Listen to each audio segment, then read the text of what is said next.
안녕하세요. 하루하루 소리를 담다 하소담입니다.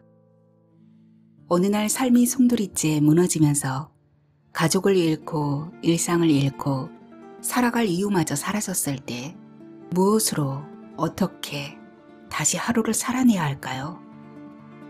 오늘의 소설 박지영 작가님의 단편소설 생존자는 그런 질문을 조용히 던지고 있습니다. 잿더미처럼 무너진 기억 속에서 지독한 상실의 공기 속에서도 한 사람은 살아남은 자로서의 하루를 견뎌냅니다. 이 작품은 생존이라는 단어에 숨어있는 무게를 다시 들여다보게 되는데요. 살아있음이 결코 가벼운 것이 아님을, 남겨진 자의 고통이 얼마나 뿌리 깊은 것인지를, 그리고 그 고통을 껴안고도 다시 삶을 향해 발을 내딛는 한 사람의 용기를 담담하게 그려내고 있습니다. 여러분도 어딘가에서 어떤 아픔을 견디며 하루를 살아가고 있다면 오늘의 소설이 잠시나마 곁에 머물기를 바랍니다. 지금부터 낭독해드릴 텐데요. 하소담의 소설과 편안한 시간 되시고 끝까지 함께 해주시기 바랍니다.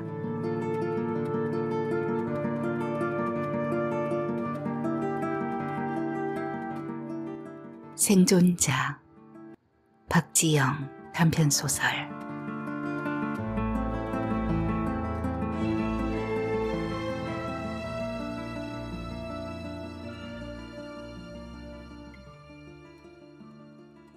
여름빛을 힘껏 껴안은 바다는 눈이 시리고도 남을 만큼 투명했다. 수평선 너머에서 불어오는 바람을 따라 물결이 잔잔하게 일렁였다. 일렁이는 물결 사이로 하얀 포말은 엉켰다 이내 사라졌다. 한껏 달아오른 모래가 뜨거울 법도 하건만 그것마저도 따뜻하게 느껴질 만큼 바닷물은 차가웠다. 개장일이 코앞으로 다가왔음에도 생각보다 피서객은 그리 많지 않았다. 그저 해안가를 서성이는 몇몇 관광객들과 낚싯대를 들이운 낚시꾼 두어 명이 전부라면 전부였다. 모든 풍경이 적당하고 딱 그만하면 되었다 할 만큼 고요했다. 어느새 나는 내 앞에 펼쳐진 평온한 풍경 속으로 빨려 들어가고 있었다. 이상하리만큼 너무나 평범한 풍경에 덜컥 겁부터 났다. 검지를 들어 툭 하고 찌르면 괜스레 모든 것이 물거품으로 변해 먼 바다로 날아가 버릴 것 같은 불길한 예감마저 들었다. 어째서 나는 지극히 평범한 풍경을 마주하고 있음에도 이토록 두려움에 떨고 있는 것일까? 아마도 그건 끔찍한 살해 현장에서 홀로 살아남은 그날로부터 시작되었을지도. 풍경 안으로 빨려 들어가는 내 귓가에 거친 숨소리가 들렸다. 들려오는 숨소리는 가공되지 않은 생것 그대로의 날숨이었다. 보통의 숨소리라면 분명 들숨도 있을 법한데 이건 겨우 목에 붙어있는 숨을 재빠르게 내뱉는 소리였다. 한마디로 목숨이 곧 넘어간다는 뜻과도 같았다. 위태로운 숨소리에 그제야 나는 정신을 차렸다. 발목에 부딪히는 청량한 파도는 온데간데 없고 온통 검붉은 핏빛 물결만이 일렁였다. 조금 전까지 마주했던 아름답고 평온했던 해안가는 그 어디에도 없었다. 해초의 향이 묻어나 있던 바람 대신 비비린내가 역겹게 진동했다. 놀란 나는 하늘을 올려다보았다. 순식간에 모여든 먹구름 사이로 한 차례의 번개가 번뜩였다. 뒤이어 들려오는 천둥 소리는 마치 새끼를 잃고 미친 듯 날뛰는 맹수의 날카로운 비명과도 같았다. 나는 있는 힘껏 두 귀를 틀어막고 두 눈을 질끈 감았다.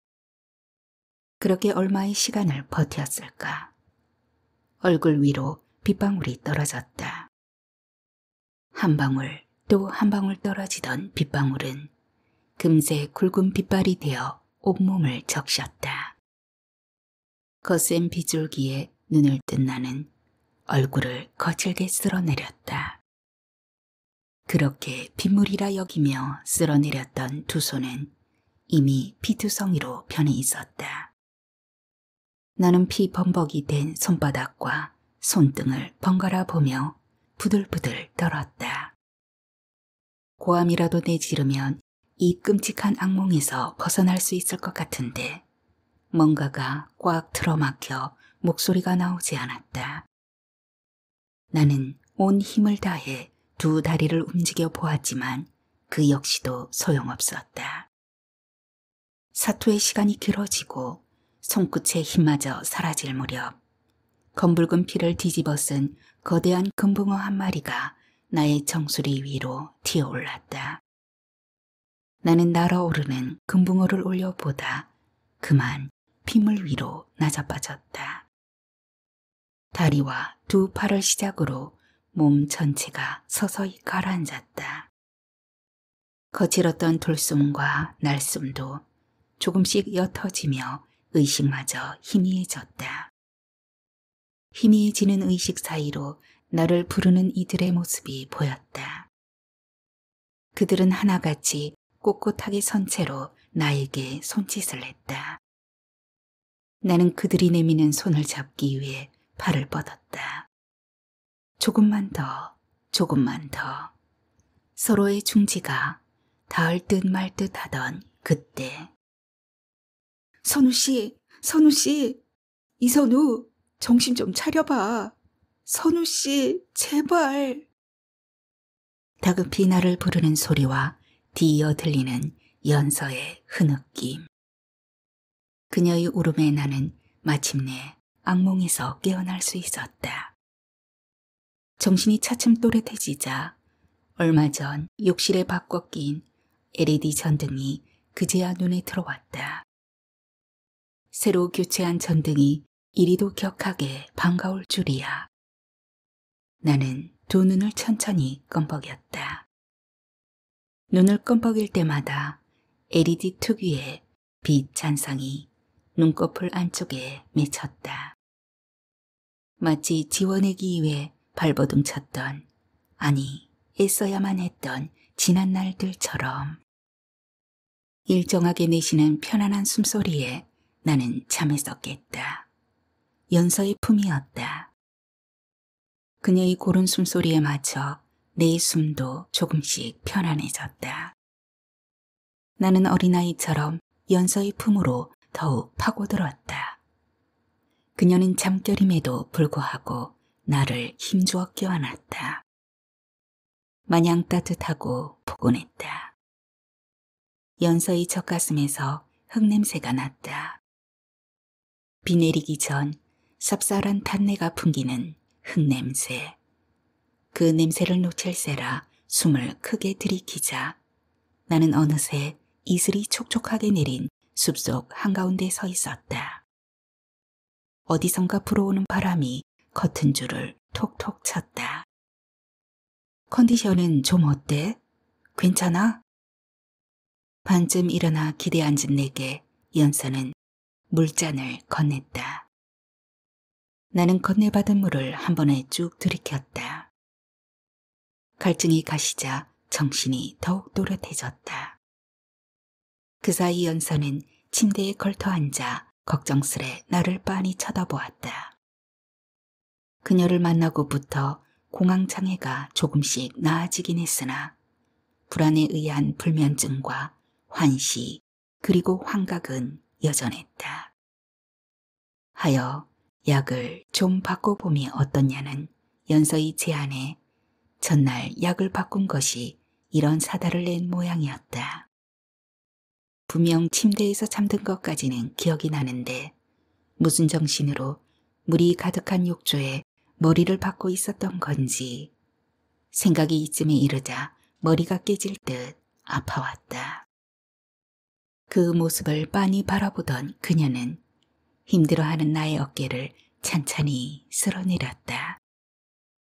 반차를 내고 나와 함께 병원에 가겠다는 연설을 겨우 달래어 출근을 시켰다. 그녀는 현관문을 나서는 내내 꼭 병원에 가라며 거듭 당부를 잊지 않았다. 나는 연설을 안심시킬 요량으로 환하게 웃으며 고개를 크게 끄덕였다. 그녀가 나가자 나는 곧장 침대에 다시 누웠다. 내 눈길은 자연스레 하늘을 향했다. 구름이 바람의 곁을 따라 천천히 흘러갔다. 구름을 부지런히 따라가던 내 시선이 어떤 소리에 멈췄다. 연이어 들리는 소리에 현기증이 일었다. 갑작스러운 어지럼증과 함께 초침 소리가 아주 크고 둔탁한 망치질 소리로 바뀌었다. 그것은 못질을 하는 평범한 소리가 아닌 깨지지 않는 유리창을 사력을 다해 내리치는 소리였다. 그렇게 한동안 잠잠했던 병이 불쑥 튀어나왔다. 그 어떤 신호나 낌새도 없이 마치 불이 붙은 것처럼 심장이 뜨겁게 달아올랐다. 나는 급히 자리에서 벌떡 일어나 타오르는 듯한 가슴을 부여잡았다. 제때 숨이 쉬어지지 않았다. 머릿속에는 오직 약을 먹어야 한다는 생각밖에 없었다. 나는 협탁 위에 있던 약통을 낚아채 작은 알약 하나를 꺼내 물과 함께 삼켰다.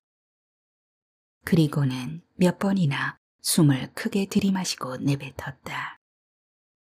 시간이 좀 지나자 망치 소리도 사라지고 조여오던 가슴도 괜찮아졌다. 나는 그제야 병원에 꼭 가보라는 연서의 말이 떠올랐다. 벽에 걸려있는 달력을 보니 예약한 외래 진료일이 보름 뒤였다. 하지만 나는 나의 주치의가 있는 병원으로 전화를 걸었다. 간호사에게 약을 바꾸고 며칠째 계속되는 증상을 이야기했으나 그녀는 이미 예약이 다 찬 상태라 진료가 어렵다고 했다. 하긴 대형 병원이라 예약을 잡는 데만 해도 몇 개월씩 걸리는 법. 나는 하는 수 없이 가까운 동네 정신과라도 가볼 요량으로 외출 준비를 했다. 나갈 준비를 모두 마치고 현관문을 막 나서려는 그때 핸드폰이 울렸다. 지금 방문하라는 병원 측의 전화였다. 아마도 간호사로부터 증상을 전해 들은 주치의가 나의 상태가 심각하다는 것을 인지한 모양이었다. 나는 병원을 가기 위해 나서긴 했으나 지하철이 아닌 교통수단, 특히 자가용 종류는 타지 못한다. 고로 택시도 못한다. 더러 어떤 이들은 이런 나를 이상한 눈빛으로 바라본다. 하긴 나도 이런 내가 이해되지 않는데 다른 이에게 이해를 바란다는 것은 그야말로 억지스러움이다. 내게 있어 차를 타고 바다로 간다는 것은 곧 죽음을 뜻하는 것과도 같다. 숱한 계절이 바뀌고 헤아릴 수 없는 시간이 스쳐 지났건만 7살에 마주했던 죽음의 공포는 시도 때도 없이 내 영혼을 갉아먹었다. 죽을 만큼 두려웠던 그해 여름날은 애써 더듬어 보지 않아도 작은 것 하나까지도 생생했다. 심지어 그날 어디론가 내달리던 차 안에서 맡았던 싸구려 방향제와 곰팡 내의 퀴퀴함은 아직도 내 코끝을 맴돈다. 초점 없던 부모님의 눈동자, 그리고 깊은 잠에 빠져든 2살 아래인 남동생 얼굴까지도 애쓰면 애쓸수록 더욱 선명해지는 기억에 심장이 다시 옥죄어 왔다.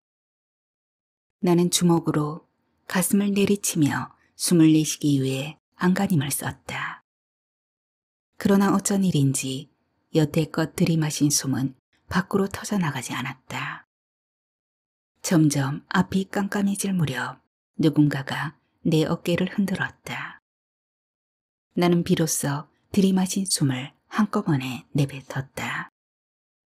이마에 맺힌 식은땀을 닦는 내 모습에 간호사가 걱정스럽게 물었다. 환자분, 어디 불편하세요? 간호사의 물음에 나는 고개를 내저었다. 그녀는 비틀거리며 일어서는 나를 부축해 진료실 문 앞까지 데려다 주었다. 진료실 안으로 들어서자 주치의인 닥터 윤과 눈이 마주쳤다. 나와 눈이 마주친 그는 노신사 특유의 은은한 미소와 함께 가볍게 눈인사를 건넸다. 인사를 나눈 닥터 윤은 나를 향했던 눈길을 거두어 다시 컴퓨터 모니터에 두었다. 내가 진료 의자에 앉자 그는 마침내 모니터에서 눈을 뗐다. 선우 씨, 우리 며칠 전에 봤잖아. 그죠? 그나저나 오늘은 연서 씨 없이 혼자 오셨네? 왜, 새로 처방받은 약이 어째 안 맞던가요? 닥터 윤이 물었다. 그는 나의 대답을 기다리는 동안 분홍빛 나비 넥타이를 만지작댔다. 나는 아무래도 바꾼 약이 문제인 것 같다고 그에게 말했다. 내 대답에 닥터 윤은 의아한 표정을 지으며 바꾼 약으로 인한 증상은 아니라고 했다.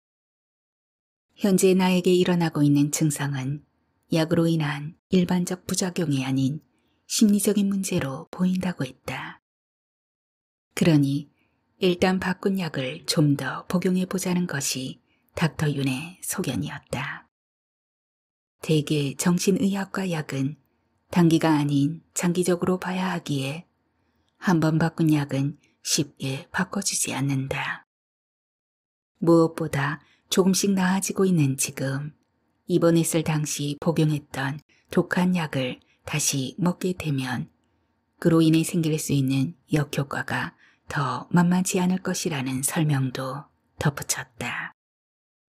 그리고 선우 씨, 지금부터 선우 씨가 해야 할 일은 떠올리기 힘드시겠지만 기억 속 그날 공포에 떨고 있는 7살 선우를 구해서 이곳으로 데려와야 해요. 그동안 피하려고만 했던 일을 더는 피하지 말고 맞닥뜨린다면 분명 지금보다 좋아질 겁니다. 그래요. 이 모든 과정이 말처럼 쉽지만은 않을 거예요. 하지만 꼭 해내셔야 해요. 그래야 앞으로 제대로 살아갈 수 있을 테니까. 내 말이 무슨 뜻인지 아시겠죠?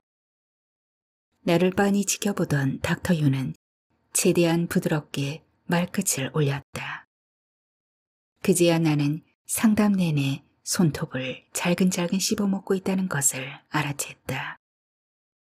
이 습관은 심적 불안감과 극도의 스트레스를 느낄 때 나오는 버릇이었다. 나는 서둘러 두 손을 무릎 위로 내려 포겠다. 그는 아무 일도 없었다는 듯 코끝에 걸려있던 안경을 다시 올리고는 부지런히 자판을 두드렸다. 대신 수면제는 지난번 약으로 다시 바꿔주는 것을 끝으로 닥터 윤의 진료는 마무리되었다. 병원에서 나온 나는 하염없이 걷고 또 걸었다. 더는 피하지 말고 맞닥뜨려야 한다는 닥터 윤의 말이 쉽게 뇌리를 떠나지 않았다. 과거로부터 도망칠 방법만 있다면 당장이라도 도망치고 싶은 마음은 예나 지금이나 변함없다. 영혼을 팔아서라도 그날의 기억을 모조리 지울 수만 있다면 이깟 영혼쯤이야. 괜찮지 않으면서 괜찮은 것처럼 지내면 조금은 괜찮아질 것이라 여겼다. 힘들었던 기억과 슬프고 아픈 기억이 한꺼번에 몰려오자 머리가 아팠다. 몸이 휘청이자 나는 손을 뻗어 난간을 잡았다. 다리 난간은 한낮의 여름볕을 온전히 품은 탓에 하루가 저물어 가고 있음에도 여전히 뜨거웠다. 때마침 다리 아래쪽에서 끈끈한 더운 바람이 휘몰아쳐 올라 내 머릿결을 스쳤다. 그제야 나는 비로소 내가 서 있는 곳이 어디인지 알게 되었다. 심장이 멎는 것만 같았다. 슬쩍 손만 올려놓았던 난간을 나는 힘주어 움켜쥐었다. 움켜쥔 손이 내 의지와 상관없이 부들부들 떨렸다. 귀신에 홀린 것처럼 나는 어느새 왼쪽 다리를 자연스럽게 난간 위에 얹었다. 그때였다. 다리 위 가로등에 순서대로 불이 들어왔다. 곧 난간이 설치된 플라스틱 전광판에도 하나 둘 노란불이 켜졌다. 켜진 전광판에는 누군가에게 건네는 위로의 문구가 반짝였다. 나는 내 앞에 적혀있는 글귀에 그만 주저앉았다. 괜찮아? 정말 괜찮은 거지? 라고 연서가 묻는 것만 같았다. 멀리서 사이렌 소리가 아련하게 들려왔다. 나는 소리가 나는 쪽으로 고개를 돌렸다. 그곳에는 한겨울 칼바람을 맞으며 난간 위에 위태롭게 서 있는 19의 김선우, 바로 나 자신이었다. 모든 것을 놓아버린 텅 빈 눈동자에는 죽음의 공포마저도 보이지 않았다. 그저 공허한 뿐. 보육원에서 자란 나는 고등학교를 졸업하자마자 보호 종료의 이유로 원을 떠나야만 했다. 그 어떠한 마련도 준비도 전혀 없는 상태에서 거리로 내몰렸다. 물론 지자체에서 몇 가지 지원 등을 하고 있지만 실제로 혜택을 받는 아이들은 손에 꼽힐 만큼 드물었다. 어쩌다 운이 좋아 지자체에서 지원을 받았다 손 쳐도 그것을 믿고 맡길 어른이 없다는 것. 그로 인해 지원금을 노리는 이들에게 쉽게 표적이 되어 사기를 당하는 것도 부지기수다. 그렇게 표적이 된 아이들은 결국 노숙을 하거나 심지어 스스로 목숨을 끊는 극단적인 선택을 하게 된다. 나 역시도 크게 다르지 않았다. 내가 태소라는 두 글자에 쫓겨 거리로 내던져졌을 때 처음 맞닥뜨려야 했던 현실은 믿었던 사람에게 지원금을 모두 빼앗겼다는 것이다. 애초부터 사람을 믿어서는 안 되었는데 가장 믿었던 이들로부터 겨우 살아났음에도 또 사람을 믿었다는 사실이 나를 더욱더 괴롭게 하였다. 만약 7살의 내가 끔찍한 살해 현장에서 살아남은 유일한 생존자가 아니었더라면, 혼자 살아남았다는 죄책감에 살지 않았더라면, 나를 살해하려는 이들이 내가 세상에서 가장 믿고 사랑하는 부모가 아니었더라면, 정말 만약이라는 이 모든 가정이 없었더라면 나는 매 순간 나를 스스로 해치려 들지는 않았을 것이다. 그렇다. 나는 가족 동반 자살, 아니 가족 살해 현장에서 살아남은 유일한 생존자였다. 혼자 남겨진 삶은 죽음보다 더한 고통이 수반됐다. 누군가의 한마디는 10마디의 칼날이 되어 돌아왔다. 그들의 따뜻한 위로가 대래 따가운 시선으로 나에게 더 큰 상흔으로 남았다. 전염병에 걸린 것도 아닌데 마치 몹쓸 병에 전염이라도 되는 것처럼 피하기 일쑤였다. 단지 가족 살해 현장에서 살아남은 유일한 생존자라는 이유로 말이다. 증권사에서 팀장으로 근무했던 아버지는 부러울 것이 없었던 사람이었다. 30 초반의 나이에 팀장으로 승진할 만큼 능력이 뛰어났다. 손대는 종목마다 상한가의 최고치를 찍으니 당연히 믿고 거액의 돈을 투자하는 고객들이 많았다. 하지만 운이라는 것이 마냥 좋아라는 법은 없다. 달이 차면 기운다는 말도 있지 않은가. 그만큼 시시각각 빠르게 바뀌는 자본시장의 생리 또한 예측할 수 없다. 아무리 직관과 능력이 뛰어난 사람이라 할지라도 최고가를 치고 올라가던 주가는 정점에 이르자 빠르게 폭락하기 시작했다. 무엇보다 더 큰 문제는 만기 옵션 증권이 하루를 남겨놓고 와르르 무너져 내렸다. 그로 인해 투자자들의 항의와 욕설이 빗발쳤다. 자신을 믿고 맡긴 몇십억이라는 고객들의 돈이 눈앞에서 한순간에 사라져버린 것이었다. 여기에다 자신 역시도 살고 있던 아파트와 있는 돈 없는 돈까지 끌어모아 투자를 했던 터라 그 충격은 이로 말할 수가 없었다.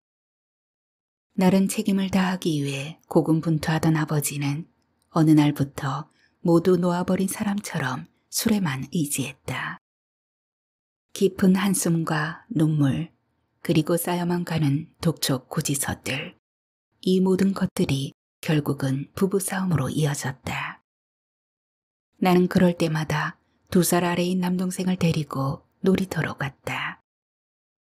그렇게 늦은 밤까지 놀이터를 배회하다 춥고 배가 고파서야 비로소 동생을 데리고 집으로 돌아갔다.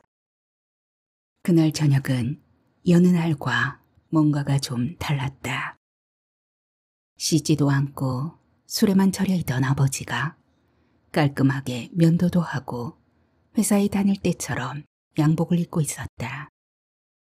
엄마 역시도 옅은 핑크빛이 도는 고급 블라우스에 화사하게 화장까지 한 얼굴이었다.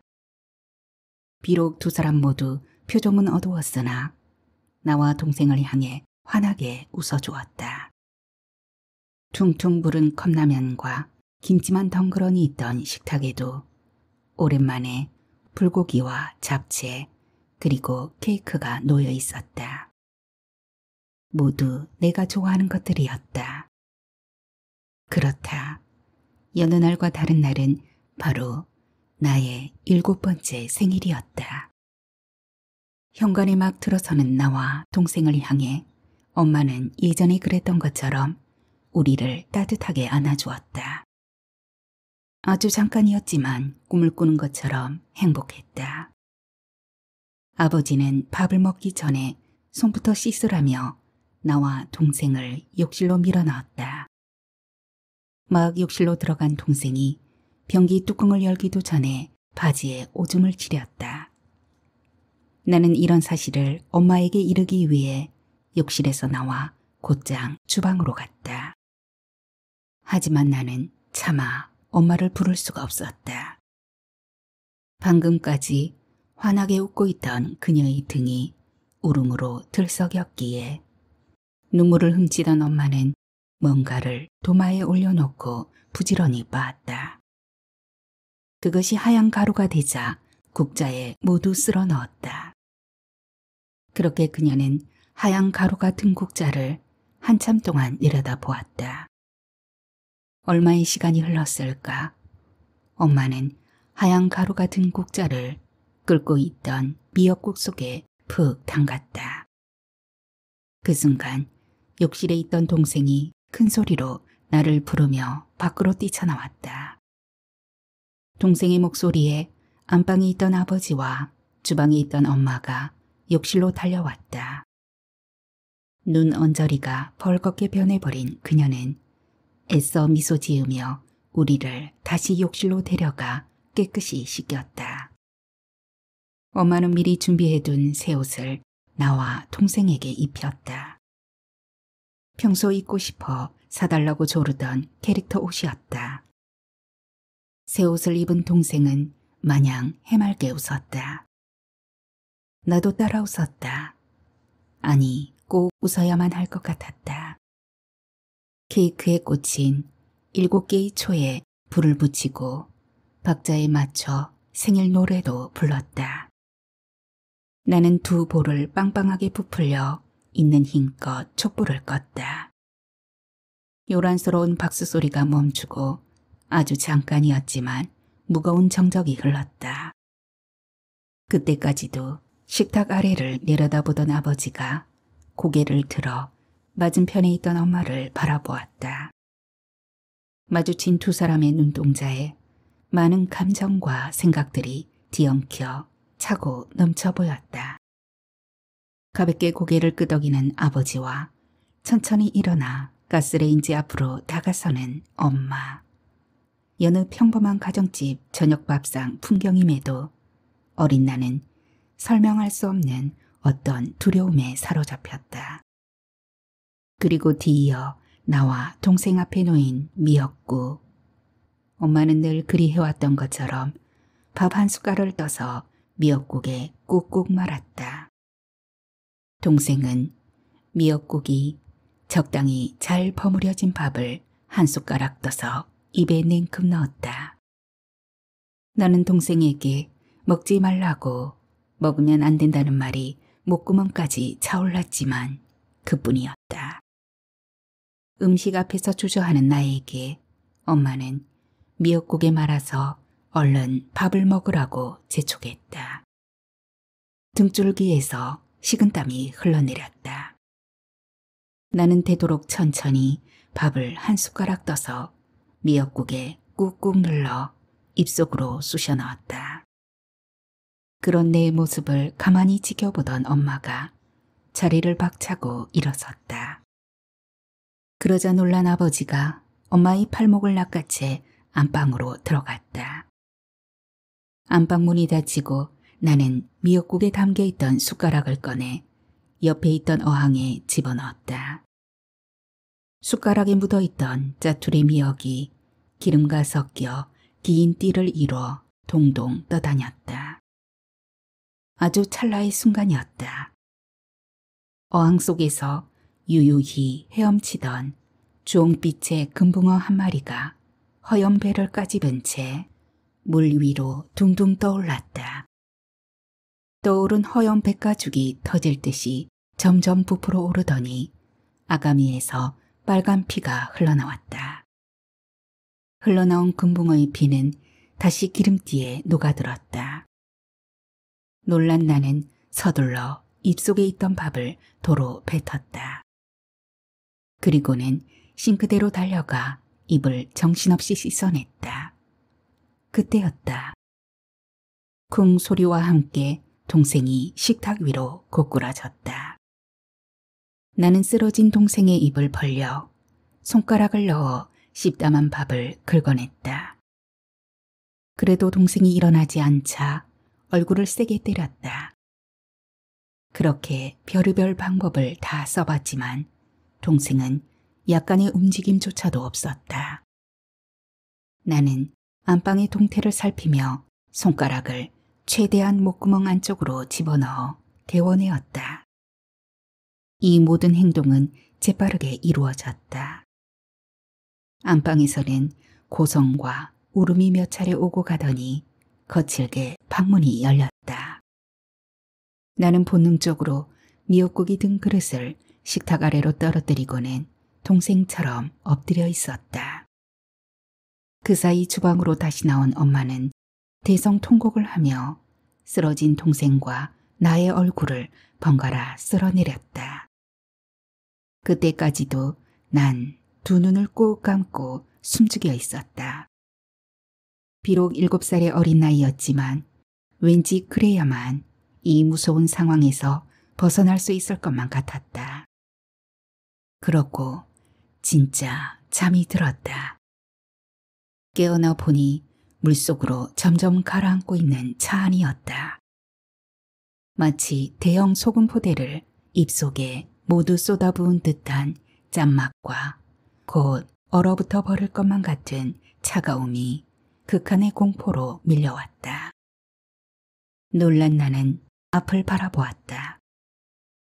지난해 제주도에서 잠수함을 탔을 때 보았던 파도가 앞 유리창에 넘실대고 있었다. 나는 운전자석에 있던 아버지의 어깨를 흔들었다. 그러자 아버지의 팔이 툭 하고 아래로 떨어졌다. 옆자리에 있던 엄마도 마찬가지였다. 나는 급한 대로 동생의 볼을 꼬집어 보았지만 그 역시도 소용없었다.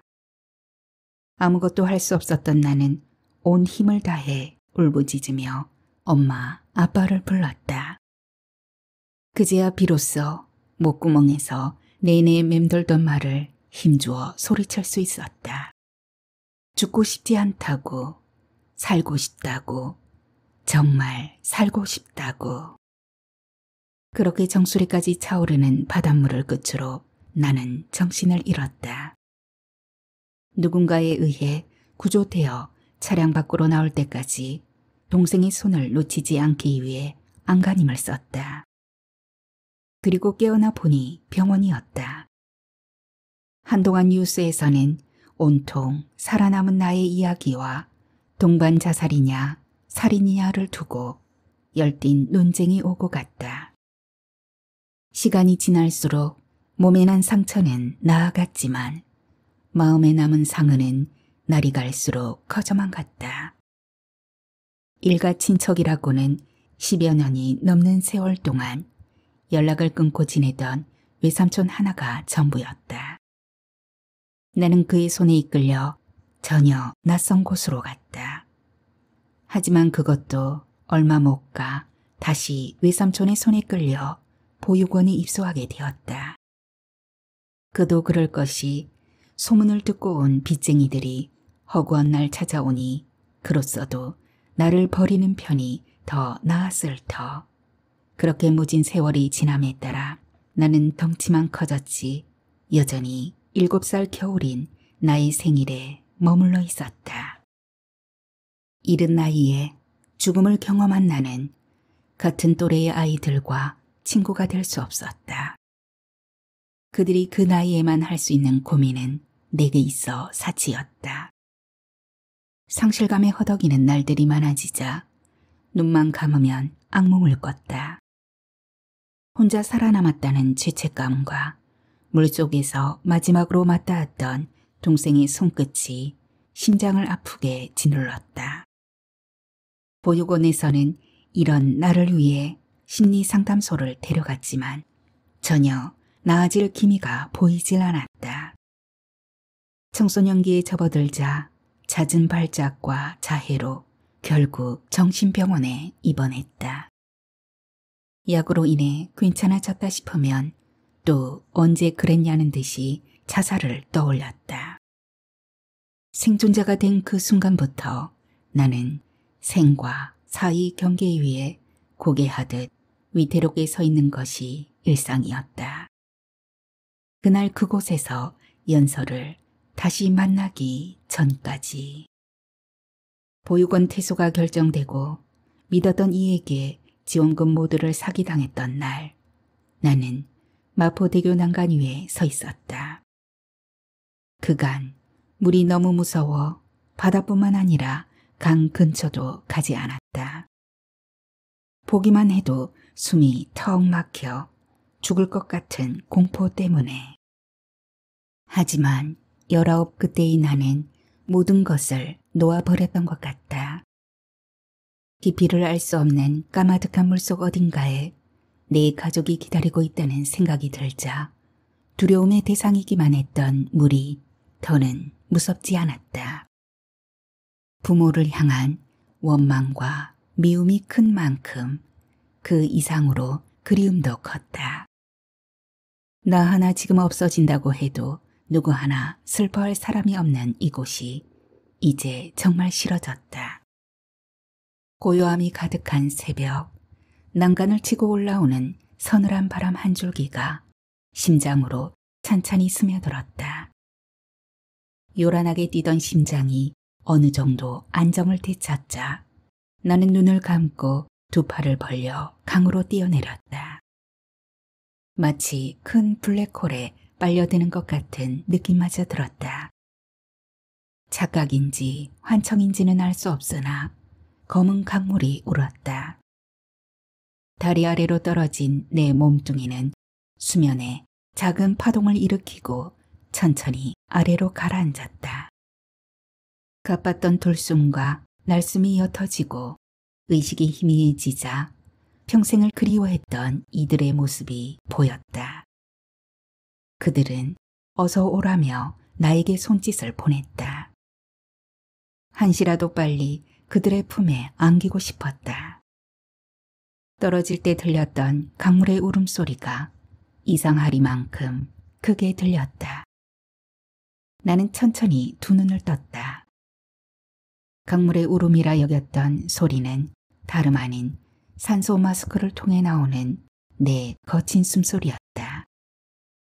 살아있다는 벅참보다 죽는 것 하나 내 마음대로 되지 않는 현실이 더욱 비참했다. 중환자실에서 일반 병실로 옮기자마자 나는 갖은 방법으로 자살을 시도했다. 담당 주치의는 이런 나를 정신병동에 재입원시켰다. 하지만 정신병동에서도 크게 나아지지 않았다. 그렇게 미쳐 날뛰는 날이 많아지자 건장한 남자 보호사들이 달려들어 나의 두 손과 발을 침대 기둥에 묶었다. 그렇지만 이것도 임시 방편일 뿐 상태가 더 나빠지자 한 대였던 주사는 두 대로 늘어났다. 주사약이 점점 늘어나자 나는 무기력 속으로 빠져들었다. 풀어놓으면 정신없이 흐른 것이 시간이라 했던가. 나에게 있어 시간은 그리 크게 중요하지 않다. 어차피 내 시간은 흐르지 않기에. 병동에서의 하루하루는 똑같았다. 주치의인 닥터윤의 처방을 따라 밥을 먹고 끼니 때마다 나오는 약을 먹었다. 독한 약으로 인해 나의 영혼은 점점 텅 비어져 갔다. 그러던 어느 날 젊은 여자 하나가 휴게실 통유리를 사이에 두고 나를 빤히 쳐다보았다. 호기심 어린 그녀의 눈빛이 부담스러워 나는 자리를 옮겼다. 신경을 쓰고 싶지 않았지만 이상하리만큼 눈길이 돌아갔다. 나와 다시 시선이 마주친 그녀는 옅은 미소를 띠며 나를 향해 무슨 말을 건넸다. 휴게실을 가득 채운 잡음으로 그녀의 말소리는 들리지 않고 그저 벙긋대는 입모양만 보였다. 나는 한 글자라도 알아듣기 위해 온 신경을 집중했다. 그녀가 띄엄띄엄 내뱉는 입술을 따라 나도 목소리를 내어보았다. 너 살아 있네? 내가 천천히 이 모양을 따라하자 그녀가 고개를 끄덕이며 활짝 웃었다. 한참이 지난 후에 알았지만 그녀가 바로 난간에서 뛰어내린 나를 구해준 연서였다. 연서로 인해 나는 또다시 자살 생존자가 된 셈이었다. 처음에는 나를 살린 그녀에게 화가 났지만 시간이 갈수록 고마웠다. 그 후로도 연서는 진료가 있는 날이면 어김없이 나를 보러 왔다. 나는 어느새 그녀를 기다리고 있었다. 영원히 멈춰 있을 것이라 여겼던 내 시계가 연서와 함께 조금씩 움직이기 시작했다. 초점을 잃었던 내 눈동자에 또렷한 빛이 찾아들자 무기력했던 삶에 생기가 돌았다. 누가 먼저라 할 것도 없이 그렇게 서로가 서로에게 스며들었다. 어떤 이유에서인지 그녀와 함께 있으면 내 마음은 한없이 평온했다. 굳이 다음에 이어질 말을 생각하지 않아도 될 만큼. 그녀의 지극한 보살핌으로 복용하던 약의 가지수가 차츰 줄어들게 되었고 얼마 있지 않아 나는 퇴원을 했다. 나의 사정을 딱하게 여긴 사회복지사 덕분에 서울 외곽에 있는 비닐 제조 공장에 취직할 수 있었다. 일은 힘들었다. 하지만 몸이 고달픈 만큼 잡생각이 나질 않아 오히려 좋았다. 여전히 수면제에 의존하고 있지만 그래도 예전보다는 악몽을 꾸는 횟수가 적어졌다. 적당히 무리에 섞이는 법도 연서에게서 배웠다. 그녀는 하나에서 10까지 알뜰하게 나를 챙겨주었다. 연서와 함께하는 시간이 많아질수록 살고 싶은 욕구도 강해졌다. 그러던 중 연서는 독립하여 작은 원룸으로 이사를 했다. 이사를 끝낸 그녀가 나에게 먼저 함께 지내면 어떻겠냐는 말을 조심스레 꺼냈다. 100번이고 1000번이고 연서와 함께 있고 싶었다. 그러나 마음과는 달리 나는 머뭇거릴 수밖에 없었다. 혹여 나의 불행이 그녀에게 옮겨가는 것은 아닐까 하는 생각에 망설임이 길어지자 연서는 말없이 나를 껴안고 토닥였다. 우리가 하나 되던 그날 밤 그녀는 내게 속삭이듯 말했다. 나 말이야. 그날 죽으려고 다리에 갔었어. 엄마 기일에 맞춰서 죽으려고. 거기 그 난간이 내가 어렸을 때 우리 엄마가 나 데리고 뛰어내리려 했던 곳이야. 결국은 엄마 혼자만 뛰어내렸지만. 담담한 연서의 목소리에 내 심장이 쿵 하고 바닥으로 떨어졌다. 아, 연서. 너도 나처럼 가족 동반 자살, 아니 가족 동반 살해 현장에서 살아남은 생존자였구나. 나와 같은 상처를 알았을 그녀의 고백에 제대로 숨이 쉬어지지 않았다.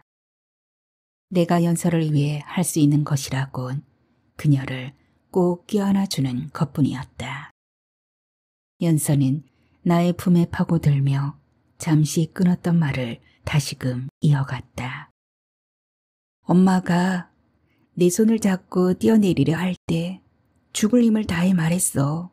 살고 싶다고, 죽고 싶지 않다고. 그러니 죽고 싶으면 엄마 혼자 죽어버리라고. 그리고 죽기 살기로 달렸어. 넘어지고 또 넘어져서 무릎이 까이고 발가락에 피가 터져도 달리고 또 달렸어. 그러다 이만큼 달렸으면 되었다 싶어서 멈춰서서 뒤돌아봤는데 엄마가 지금껏 내내 담담했던 연서의 목소리가 옅은 물기와 함께 떨렸다. 그녀는 결국 말을 잇지 못했다. 나는 연서를 더욱 꽉 껴안았다.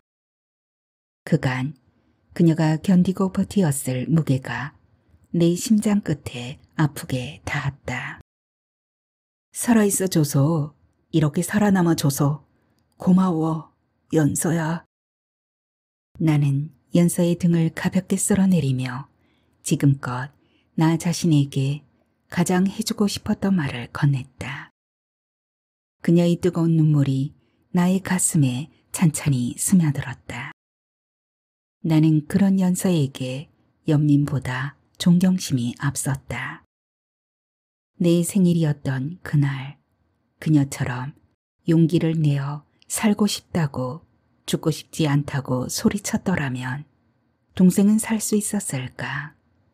살아가는 내내 수백 번, 수천 번을 더 나에게 묻고 또 물었던 질문이었다. 그 사이 울음이 잦아든 그녀는 차분하게 이야기를 마저 꺼냈다. 매번 시도 때도 없이 찾아오는 죽은 엄마의 환영에 미쳐 죽고 싶었다고. 그래서 엄마 기일에 맞춰 자살하려고 다리를 찾았는데 난간 위에 서 있던 나를 보았다고 했다. 연서는 아주 짧은 순간이었지만 나와 눈동자도 마주쳤다고 말했다. 나는 그녀를 본 기억이 없지만 그때 아주 잠깐이었지만 솜씨 눈동자에 울고 있는 꼬맹이가 보였어. 저 사람 나보다 더 힘들었겠구나. 그래서 살리고 싶었어. 아니, 꼭 살게 하고 싶었어. 이제야 알겠어. 그날 내가 들었던 강물의 울음이 연서, 너였어. 떨리는 내 목소리에 연서는 나의 머리카락을 부드럽게 쓸어 넘겨주었다. 나는 너에게, 너는 나에게, 그렇게 우리는 서로가 서로에게 생존자가 되었다. 가족 동반 자살은 자살이 아니라 명백한 살해다. 혼자 남을 어린 자식들이 걱정되어 함께 간다는 말은 살인자의 비겁한 변명이며 자기 합리화일 뿐 자식은 부모의 소유물이 아니다. 설사 어리고 약하다 하여도 그들에게는 그들이 살아가야 할 앞으로의 귀중한 삶이 있다. 무슨 권리로 그들의 소중한 삶을 빼앗는단 말인가. 죽은 자에게도 또 살아남은 자에게도 비극적인 가족 동반 살인 사건의 생존자가 더는 나오지 않기를. 아련하게 들리던 사이렌 소리가 가까워지자 나는 비로소 먼 과거에서 빠져나올 수 있었다.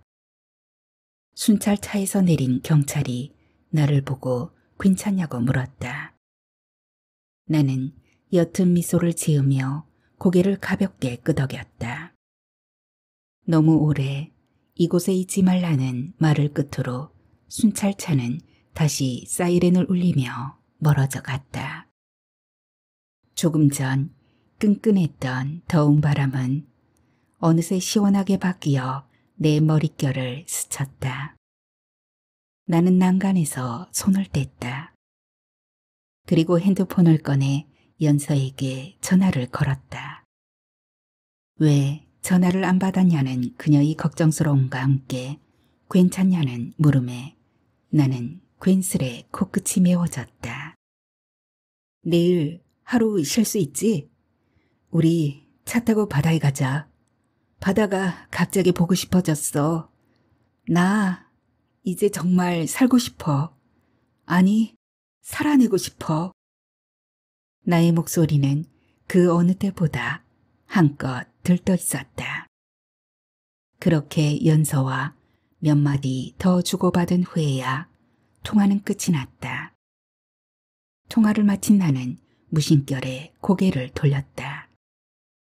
그곳에는 아직도 한겨울 칼바람을 맞으며 난간 위에 위태롭게 서 있는 19의 김선우가 있었다. 나와 두 눈동자가 마주친 19 김선우의 눈동자에 밝은 빛이 찾아들자 그가 천천히 난간 아래로 내려왔다. 그리고는 난간 아래에서 울고 있던 7살 꼬마인 김선우를 꽉 껴안았다.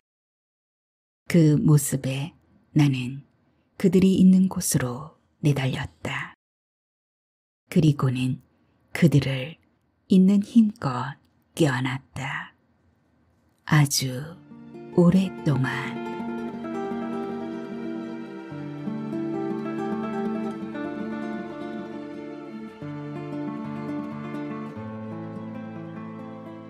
오늘의 낭독은 여기까지입니다. 생존자는 결국 우리에게 이렇게 말하고 있습니다.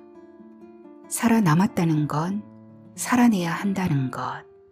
그리고 그건 때로 고통스럽지만 그 자체로 너무나 위대한 일이라고 이야기의 주인공처럼 말입니다. 삶은 여전히 낯설고 공허하고 때로는 조용히 너무 조용하게 흘러가지만 그 속에서도 우리는 누군가의 기억이 되고 또 누군가를 기억하며 살아갑니다. 살아남은 우리는 때로 죄책감을 안고 때로는 공허함에 휩싸이지만 그 안에서 조용히 피어나는 연민과 이해 그리고 새로운 삶의 의미가 오늘의 소설 속에 조용히 배어 있습니다. 그럼 하소담은 오늘의 소설 여기까지 낭독해 드리고요. 다음 소설 또 준비해서 오겠습니다. 편안히 계세요. 감사합니다.